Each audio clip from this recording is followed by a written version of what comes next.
Diego, mas está tão distante. Leigo engano, viu? Tem que ter uma preparação bem antes. Ainda falta bastante tempo para a prova, certo que será lá para o mês de novembro. Mas aí eu já lhe pergunto, já está se preparando, você estudante, para o Enem 2019? Não importa se é a sua primeira vez, se você já é treineiro, se você já fez outras vezes, o importante é ter esse planejamento. E a gente vai começar aqui a falar sobre esta preparação, tá? Sobre essa capacitação também para você fazer uma boa prova. Atenção, seu Joel, vamos fazer a prova aí também do TP, pode subir, tá? Porque eu vou receber aqui no estúdio do Balanço Geral amanhã a professora Glícia Quelini. É Quelini, tá certo? Tá certo. Acertei? Acertou, então, sim. ponto para mim. Bom dia. Bom Seja bem-vinda aqui ao BG Manhã. Então, né, tem um ano aí pela frente para os estudantes. Para os estudantes mais velhos que querem retornar também à universidade, à faculdade, voltar ao estudo, então para esse planejamento, como é que a gente deve já fazer essa preparação para uma boa prova? Você já começou falando algo muito importante, que é o fato de a gente precisar fazer uma preparação a longo prazo. O Enem é uma prova que precisa ser dividida em dias, justamente pela quantidade de disciplinas e de questões que são cobradas. Essas questões são questões que envolvem hoje uma interdisciplinaridade muito grande. Então, a quantidade de conteúdo acumulado é enorme. Então, o aluno não pode, de forma alguma, o candidato, deixar para a última hora. Então, a preparação inicial precisa ser a longo prazo. Vamos supor que o aluno ele tem mais dificuldade em determinado assunto, no português, na matemática, enfim. Qual é a prioridade? Como é que deve ser esse planejamento, né? Uma vez que os alunos têm a facilidade em determinado assunto, mas dificuldade em outro. O que priorizar nesse momento que está tão antecipado ainda? Eu sempre dou a orientação de que o aluno ele precisa priorizar as matérias que ele tem mais dificuldade. Isso não significa dizer que as que ele não tiver dificuldade, ele não vai precisar estudar. Mas aí ele faz um planejamento de estudo, que é necessário fazer um planejamento de estudo, separando carga horária, por dia, resolução de questões e dando uma certa prioridade a essa matéria que ele não tem, que ele tem, na verdade, né, uma dificuldade maior. Uma das possibilidades é investir em matérias isoladas. Então, ele pode estudar, fazer um curso preparatório, ou até mesmo tem cursos online, tem materiais gratuitos na internet, focado nessa disciplina que ele tem um pouco mais de dificuldade. Inclusive, ó, você que ainda não fez sua inscrição, estou até atualizando aqui as informações direto no site da inscrição, que é o enem2019.pro, tá? É o site que você pode, se você não tiver o endereço, pesquisa lá no Google que é fácil ter o acesso. É inscrição Enem 2019 que você já cai direto no link. E aqui tem também a questão das pessoas que fazem o EAD, das pessoas que não fazem, do estudo presencial, como a própria professora estava falando aqui das aulas online. É importante esse planejamento, mas, por exemplo, às vezes a gente estuda e dá aquele cansaço mental forte. O planejamento também tem a questão de tempo. Quantas horas eu devo estudar por dia? A gente não tem como determinar uma quantidade de horas por causa da individualidade biológica. Então, cada aluno tem um tempo diferente para um aprendizado mais saudável. Então, não adianta a gente dizer que ele vai estudar 6 horas diárias e ele não ter uma condição biológica disso.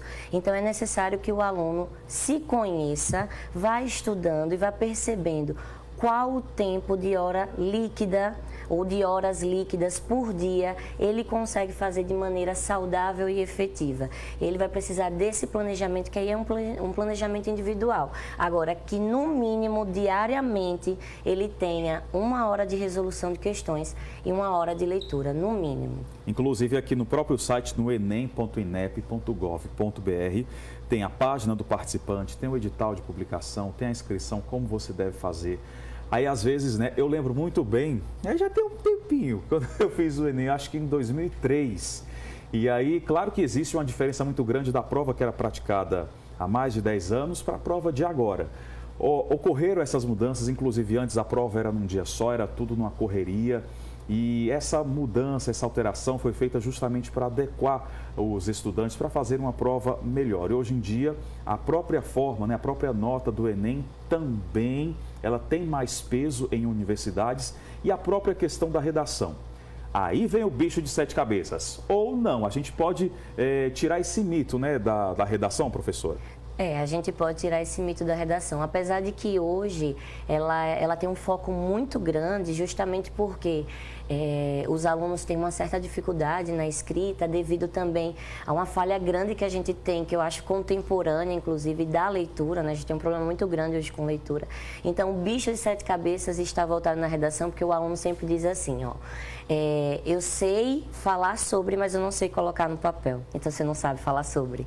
Geralmente, a gente não consegue escrever porque a gente não tem o conhecimento suficiente, né? Os argumentos suficientes que são pautados na leitura para poder fazer essa escrita. Só que a redação, ela envolve também técnica. Então, a gente tem técnica, tem estrutura gramatical, mas o problema principal da redação está na argumentação. Então, acho que esse bicho de 7 cabeças que você acabou de falar está completamente voltado a esse problema grande que a gente tem da leitura e da organização das ideias baseada em argumentos mesmo. Então, vamos lá. Você vai precisar fazer o acompanhamento dos fatos, do entendimento das coisas que acontecem no nosso país, no mundo, porque isso acaba atingindo também, né, a redação, trazendo essa questão de cotidiano, dos problemas políticos, sociais do mundo e do país. Agora, o poder de argumentação, como a própria professora falou agora, é exatamente o X da questão, né? O que vai colocar ali o ajuste na tua redação para ela crescer. Então, vamos lá. Como começar, o meio e a finalização? Como é que faz? Olha, a gente tem uma estrutura de introdução, desenvolvimento e de conclusão.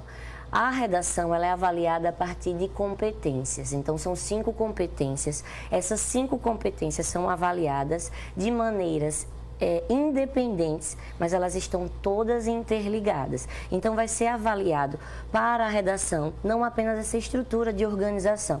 Então, na introdução o aluno precisa trazer uma ideia inicial do que vai ser trabalhado no desenvolvimento. Nos desenvolvimentos, ele precisa fundamentar com a base na tipologia textual, que é a argumentação. Ele precisa estruturar tudo o que ele trouxe, direcionando na introdução para os desenvolvimentos. Então, tudo que for falado na introdução, que é o cartão de visitas, vamos dizer assim, da redação, é o direcionamento que vai ser dado a essa argumentação. Então, ele vai colocar 2 ou 3, vai fazer, melhor dizendo, né? 2 ou 3 desenvolvimentos, argumentando o que ele defendeu, vai defender, na verdade, né, o que ele sinalizou na introdução, e na conclusão ele vai fazer a defesa final. Como é que ele vai fazer essa defesa final? Ele vai trazer uma proposta de intervenção. Ele vai dizer como solucionar tudo aquilo que ele argumentou sobre o tema. Então, a estrutura da redação é baseada nisso, né? Mas aí não é só isso, porque a redação vai ser avaliada a partir dessas competências. Então, a correção gramatical, os elementos linguísticos coesivos, o atendimento à tipologia textual, esse tipo de proposta de intervenção, os agentes, como ele detalhou a proposta de intervenção, tudo isso vai ser avaliado dentro de um conjunto. Então, o aluno pode chegar a receber nota 1000, mas ele só vai chegar se ele atender às 5 competências e não apenas à obediência dessa estrutura. Essa estrutura mencionada agora há pouco tem também a própria questão que você acabou de pontuar, que é a questão gramatical. Um problema, né? Um problema que temos hoje, hein? É um problema grave e, assim, é muito difícil o aluno receber a nota máxima na competência 1, que é essa competência que vai avaliar a estrutura gramatical. Isso porque hoje a gente tem uma linguagem muito reduzida, uma economia linguística muito grande e o problema da leitura novamente. Quem escreve mal, geralmente não lê. Ou se lê memes de rede social, né? Palavras abreviadas. E às vezes isso é levado, né? Porque o hábito faz com que a sua escrita, ela tenha um padrão. Então, se você tem o hábito apenas de escrever informalmente, você vai trazer essa informalidade para dentro do texto que é formal. Então, a gente também precisa ter essa preocupação. Mas assim, eu posso garantir que um bom aluno vai ser o aluno que tem uma boa capacidade de leitura. Quanto mais lê, melhor se escreve. Inclusive, recordei agora dos livros paradidáticos, não sei nem se hoje são colocados assim, e eu era obrigado a ler pelo menos 8 livros na escola por ano. E aí tinha José de Alencar, Machado de Assis, uma linguagem extremamente difícil para a juventude, né, já que é de uma geração completamente diferente da nossa. o português ele vai se moldando. Teve também a nova reformulação da língua portuguesa. Essa reformulação, né, essa mudança de acordo com o que tem hoje em dia, o acordo da língua portuguesa, há ainda uma dificuldade da geração atual de fazer essa transição para a nova norma?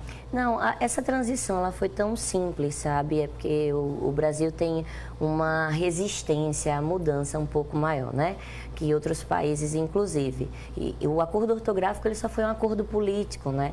E as mudanças elas foram bem pequenas. Hoje eu não percebo tanta resistência quanto no momento do acordo, que faz aquele reboliço.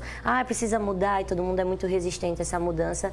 São pequenas mudanças simples na ortografia, na estrutura da gramática, em relação à acentuação gráfica, em relação ao hífen. São mudanças pequenas, hoje eu não percebo mais uma resistência, até porque como já tem, o acordo já entrou em vigor, então essas normas elas já foram atualizadas.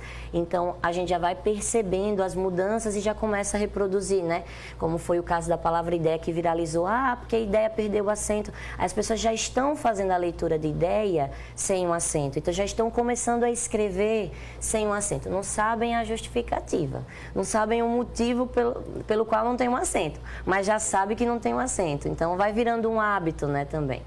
Aí a resistência já começa a diminuir também. Que bom, tá aí, gostei. Muitíssimo obrigado pelos esclarecimentos. Seja sempre bem-vinda. Muito obrigada. Aqui ao Balanço Geral amanhã, um ótimo dia. Até a próxima. Até a próxima. E você daí, meu amigo, vai logo se preparando, não perde tempo, que é para você chegar no ano que vem com a sua vaga garantida, com a sua nota lá em cima e conseguir a vaga que você precisa. São 8